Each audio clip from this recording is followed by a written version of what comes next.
কাল পবিত্র হজ। ঐতিহাসিক আরাফার ময়দানে জড়ো হবেন লাখো মুসল্লি। মহান আল্লাহর দরবারে চোখের পানি ফেলে ক্ষমার আকুতি করবেন হাজিরা। এবার আরাফার ময়দানে জড়ো হওয়া মুসল্লিদের উদ্দেশ্যে ভাষণ দেবেন ডক্টর মোয়াক্কেল আল মুয়াক্কিলি। প্রথমবারের মতো খুতবা অনুবাদ হবে 50টি ভাষায়। আরাফায় যাওয়ার আগে শুক্রবার রাতে মিনায় অবস্থান করবেন হজ যাত্রীরা।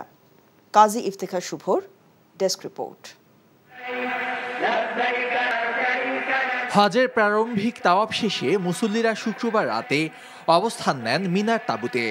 রাতভর সময় কাটাবেন ইবাদত বন্দেগীতে। শনিবার ভোর থেকে তারা আরাফার ময়দানে উপস্থিত হতে শুরু করবেন। দুপুর থেকে সূর্যাস্তের আগ পর্যন্ত আরাফার ময়দানে অবস্থান করা ফরজ। মূলত এদিনকেই হজের দিন বলা হয়।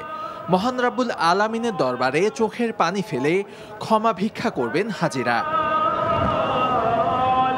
বাংলাদেশ সময় দুপুর 3:15টায় শুরু হবে হজের খুতবা। এবার হজের খুতবা দেবেন মসজিদুল হারামের ইমাম ও খতিব 55 বছর বয়সী শায়েখ ডক্টর মাহের আল মুয়াক্কিলি। একই সঙ্গে তিনি মসজিদের নামিরাতে নামাজও পড়াবেন। সৌদি কর্তৃপক্ষ জানিয়েছে, এবারই প্রথম হজের খুতবা বাংলা সহ 50টি ভাষায় অনুবাদ করা হবে।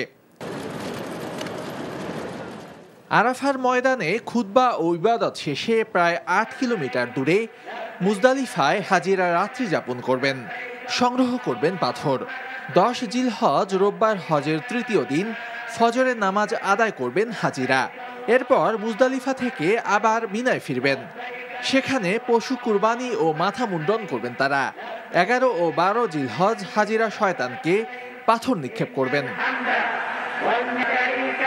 85,000 বাংলাদেশি সহ এবার পবিত্র হজ পালন করছেন 180 দেশে প্রায় 20 লাখ মুসল্লি।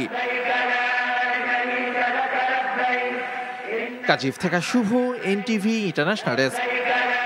এখন জন্ম সনদ দিয়ে খোলো বিকাশ স্টুডেন্ট অ্যাকাউন্ট। নিজের বিকাশ নিজে কর।